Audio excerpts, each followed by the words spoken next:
Close your eyes for a second. Imagine you have a small box sitting in your closet, dusty, forgotten. And inside that box is $200 million. It's yours. Your name is on it. You put it there yourself. But you can't open it. You can't remember how. And every single day, that number grows bigger. 210 million, 250 million, 300 million. And you just watch from the outside, hands pressed against the glass. That is not a hypothetical. That is the real life of a real man, named Stephen Thomas. And once you hear what happened to him, you will never think about money the same way again. Let's go back, all the way back. It was 2009. The world was broken. The financial crisis had swallowed everything. Banks collapsed. People lost their houses, their savings, their sense of security. And in the middle of all that chaos, something new appeared. A document, 9 pages, written by someone called Satoshi Nakamoto. Nobody knows if that's even a real name. The document described a new kind of money. Digital money, no banks, no government, no middleman, just math, just code. Most people who read it, digital money, come on, that'll never go anywhere. And they went back to their lives, completely unaware that they had just walked past the most important invention of the century. Now let me tell you about Stephen. Stephen Thomas was not wealthy, not famous. He was a software developer, Swiss, living in San Francisco. He paid his rent, did his work, had a normal, quiet, unremarkable life. But he was curious, the kind of person who follows ideas before they become movements. And around 2011, he started paying attention to Bitcoin, not investing heavily, just watching, learning, thinking, this could be something, maybe. Then an opportunity arrived. Small, completely forgettable. Someone needed an animated video, an explainer about Bitcoin. Stefan made it, and when it came time to get paid, they offered him Bitcoin. 7,002 coins. Worth a few $1,000s at the time, maybe less. Stefan didn't think twice.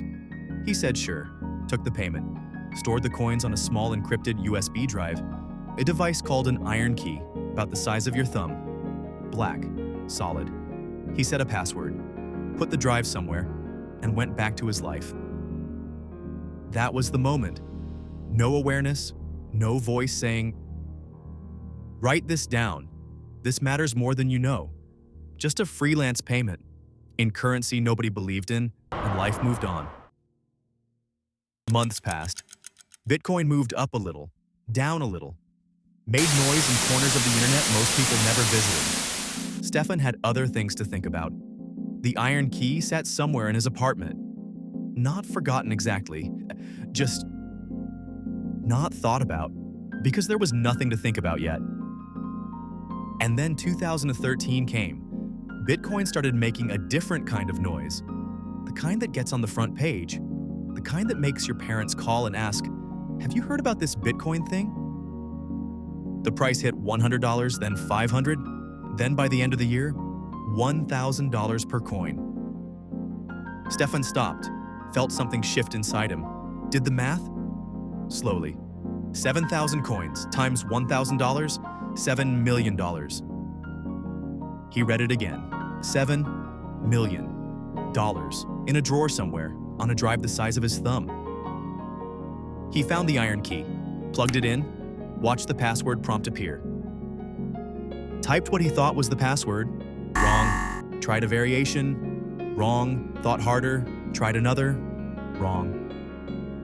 And right here, right at this exact moment, a feature of the iron key became the most terrifying thing Stefan had ever faced. The device had a limit, 10 wrong password attempts, just 10. And after the 10th, it would encrypt itself permanently, destroy its own data, lock itself forever. No recovery, no reset, no second chances, just gone. Stefan had already used several attempts. He stepped back from his desk, stared at the drive. This tiny black object sitting there, holding $7 million inside it and a countdown. He told himself to be calm, to think like a programmer. He wrote down every password combination he could remember from that era, his old patterns, his old habits. What did my passwords look like back then? Did I use symbols, numbers at the end, a phrase? He tried to remember, he tried so hard. But memory doesn't work like a filing cabinet. You can't just open a drawer and pull something out. Memory is more like fog. The harder you reach into it, sometimes the faster things disappear. The password was in there somewhere. It had to be.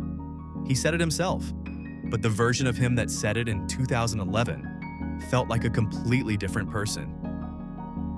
2 years of new habits, new passwords, new everything had buried it, layer by layer. He was down to 2 remaining attempts. 2. One mistake from permanent destruction. He backed away from the drive, put it somewhere safe, and made the only rational decision he could. He would wait. He would not touch it until he was certain. Because 2 wrong guesses gave him nothing, but 2 right ones could give him everything. So he waited, and Bitcoin kept climbing. The year the world went mad. Everyone had a cousin buying Bitcoin. Everyone had a coworker getting rich overnight. The price shot past $10,000, then $15,000. Then, at the peak, $20,000 per coin. Stefan did the math. He always did the math. 7,000 coins times $20,000, $140 million. Locked in a drive on his desk, behind a password he couldn't remember, the quiet anxiety he'd been carrying became something much louder. He hired experts, password recovery professionals, cryptography engineers, legal hackers, people who cracked encryption for a living. One by one, they studied the iron key. One by one, they came back with the same answer. We can't break it. Nobody can break it. Iron key was designed for government and military use. The encryption was built directly into the hardware. No backdoor, no master password, no way to bypass the attempt counter. The company that made Stefan's specific model had been acquired. Their original engineers had scattered. The knowledge that might have helped was simply gone. Stefan reached further. Universities, research labs, anyone studying hardware encryption vulnerabilities. He chased every lead. Every time he thought he'd found something, dead end, dead end, dead end. And the drive kept sitting there. 2 attempts left. Patient, indifferent, like it had no idea what it was doing to him. 2021 arrived. Bitcoin hit $60,000 per coin. Stefan did the math one last time. 7,000 coins at $60,000. $420 million. He stared at that number. Just stared. $420 million. Sitting in a wallet he could prove was his, that he could point to on the blockchain right now. And he couldn't touch a single coin. A reporter from the New York Times reached out. Stefan agreed to talk. The article ran. The world reacted.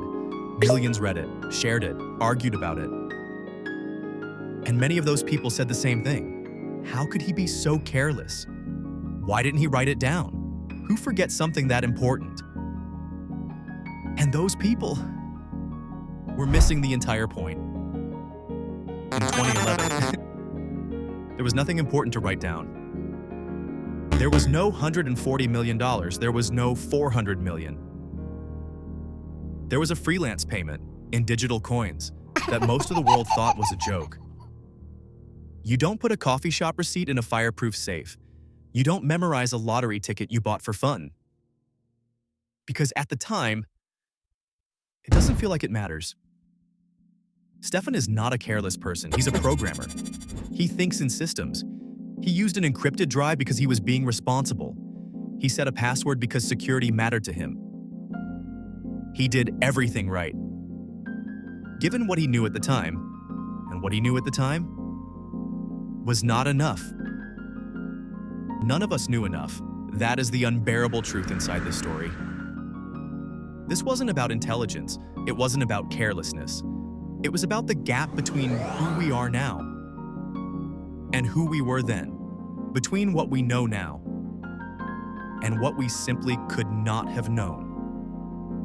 That gap is where the loss lives. And Stephen Thomas fell straight into it. Imagine carrying that every single day. You wake up, and before you reach for your phone, the thought is already there. The drive, the password, the number, you can't escape it because it isn't gone. That's the cruelest part. It is not gone. It's right there on the blockchain. Anyone can look it up right now. 7,002 Bitcoin. Sitting there, perfectly intact, perfectly preserved. His coins, his wallet, every way his name is attached to it, except the one that matters.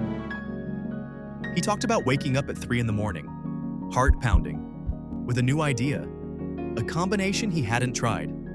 Going to his desk in the dark, typing slowly, carefully, checking every letter, hitting enter. Wrong. That word, wrong. Not just a notification, a verdict. Every single time, against hope, against effort, against everything, just wrong. He tried hypnotherapy, believing the password was locked somewhere in his subconscious. It didn't work. He explored memory techniques used by competitive memorizers, asked them to help him rebuild the mental state of his past self. Nothing came. He contacted the original Iron Key engineers. They couldn't help either. The hardware did exactly what it was designed to do. Protect the data, absolutely, completely, permanently. Which is what he wanted in 2011, until the person he was protecting it from was himself. And here's the part that stops you cold. Those Bitcoin are still there. Right now, as you listen to this, 7,002 coins in that wallet, untouched. The blockchain is permanent. It doesn't delete old wallets. It doesn't clear unclaimed funds. Those coins will be in that wallet in 10 years, in 50, in 100, long after Stefan is gone, long after everyone who knows this story is gone. The record will still exist, a digital monument, to almost, to right there, to 2 guesses away from everything, or nothing. We make hundreds of small decisions every day without knowing which ones will define us. We write some things down, and not others. We back up some files and forget others. We take some things seriously and brush the rest aside. And we have no idea, in the moment, which category we're putting something in. That's the quiet lesson buried inside this story. Not be paranoid, not write down every password you've ever had, just pay attention to the things that seem small, to the things you'll deal with later. Because later always comes. The future always arrives. And it doesn't care whether you were ready. Stephen Thomas didn't lose $200 million in a crash. He lost it in a drawer, in a password, in the simple human assumption that he would remember. He still has the drive. He hasn't thrown it away because technology changes, because maybe someday something breaks in his favor. Maybe. But he doesn't wait for maybe anymore. He works, he builds, he chooses to live. Not the life he almost had, the one he actually has. And in a strange way, that takes more strength than most of us will ever be tested for. Because every morning he wakes up, knowing exactly what's in that drawer, knowing exactly what it's worth, and choosing anyway. To keep going, he had everything and at the same time, nothing. If this story stayed with you, if it made you feel something real, then you already know why stories like this matter. Not because they're about Bitcoin, but because they're about the moments we don't see clearly until they're already behind us. There are more stories like this one. Real, human, the kind that change how you see the world. Subscribe and you won't miss a single one.